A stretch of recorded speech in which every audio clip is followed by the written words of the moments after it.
सुशील हैं, हमेशा अपने पति के चरणों का ध्यान किया करती हैं। जीवन बड़ी हंसी खुशी के साथ में कट रहा है, लेकिन भगवान की ऐसी कृपा।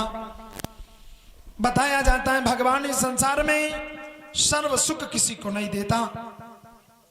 महाराज और उनके धर्म पत्नी दोनों बड़े अच्छे से निवास कर रहे हैं, लेकिन भगवान की ऐसी कृपा, उनके घर में कोई संतान नहीं है। जब घर में कोई संतान नहीं है तो महाराज उग्रसेन, धर्म पत्नी पवन रेखा दोनों बहुत दुखी रहते हैं, सोचा करते हैं प्रभु। और बताया भी जाता है राजा है तो महाराज सोचते हैं क्या, क्योंकि महाराज विद्वान हैं, सब कुछ समझते हैं, इसलिए महाराज सोच रहे हैं कि सुनता हूं अपने जीवन में। महाराज कह रहे प्रभु कि सुनता हूं अपने जीवन में, जो पुत्र रतन नहीं पाते हैं।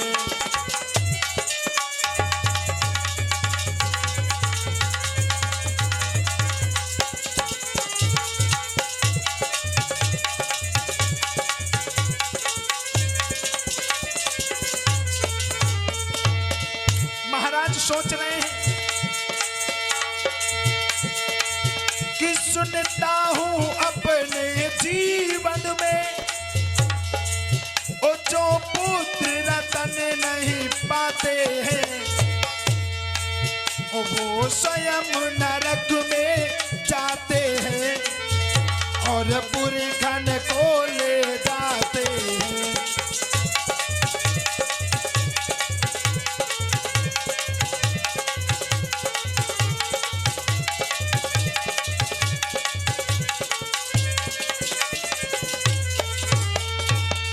महाराज सोचा करते हैं, मैं ये जानता हूं जिनके कोई संतान नहीं होती उन प्राणियों का जीवन नहीं होता, बड़ा दुखदाई हुआ करता है जीवन। ये भावना सोच रहे हैं महाराज। धीरे धीरे समय व्यतीत होता चला जा रहा है और भगवान की ऐसी कृपा। रानी महलों में जब भी बैठती हैं हमेशा सोचा करते हैं प्रभु, हमने ऐसा कौन सा पाप कर डाला जिसके बदले में तूने मुझे कोई संतान नहीं दी। और रानी महलों में बैठी हैं, बैठे बैठे काफी समय व्यतीत हो गया और जब भी याद आ जाती है पुत्र की बहुत रोने लगती हैं, दुखी हो जाती हैं। रानी सोच रही हैं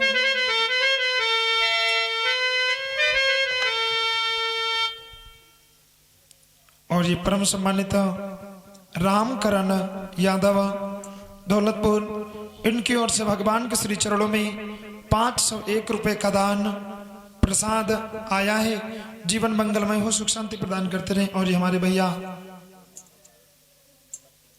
अमर सिंह यादव जी, उनकी ओर से भगवान के चरणों में 51 रुपए का दान और प्रसाद आया है। जीवन मंगलमय हो, सुख शांति प्रदान करते हैं भगवान।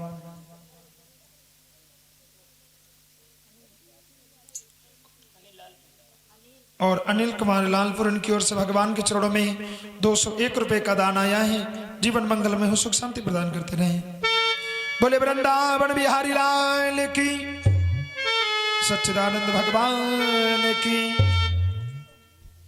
और बड़े भाव के साथ में महारानी बैठी सोच रही प्रभु, हमने ऐसा कौन सा पाप किया जिसके बदले में तूने मुझे कोई संतान नहीं दी। एक दिन रानी बैठी हो, बैठे बैठे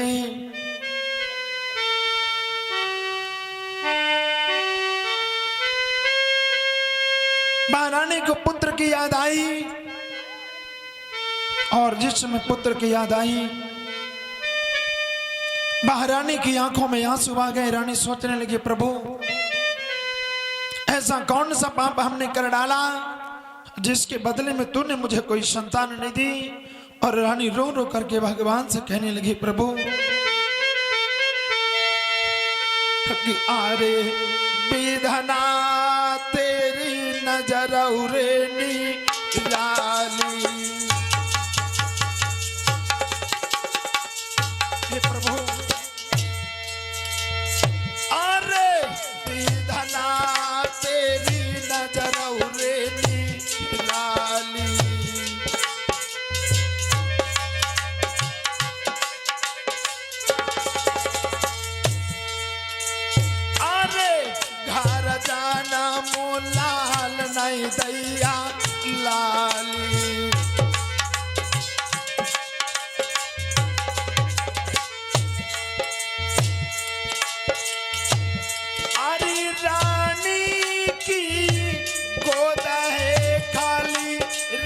खाली दैया खाली।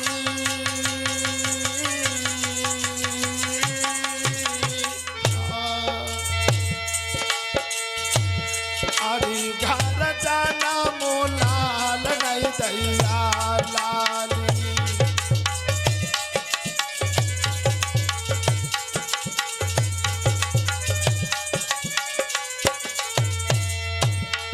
और महारानी सोच रही प्रभु और वाहिन भगवान,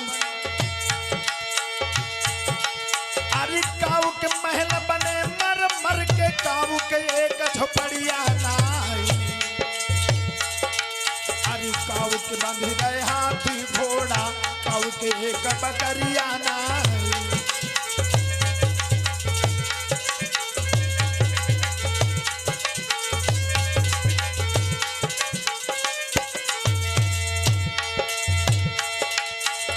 काऊ के नोट भरे बैंकन में, काऊ के कानी कौड़िया नहीं गए। काऊ के लड़का 10 खेले, भूप के एक छोरिया नहीं।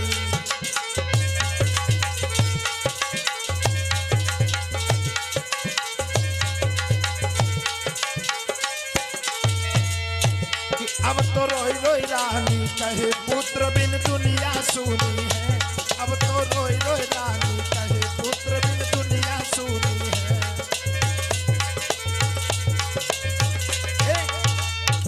आज महारानी महलों में बैठती हैं, बहुत उदास रहती हैं।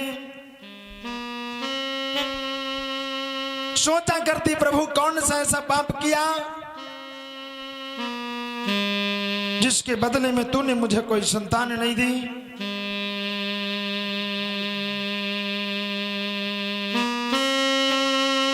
तुमने मुझे कोई संतान नहीं दी। और सोचा करती एक दिन जिक्रा रानी महलों में बैठी बहुत उदास हैं। उसी समय जब बहुत निराश हो गई तो एक दासी को पास में बुलाया और दासी को पुलास में बुला करके दासी से कहा, जी बहन, कि दासी लई बुलाई कि कहीं समझाई चली न के जारी। और मेरे प्राण न प्यारे नाथ को बुलाई के बांधी लारी।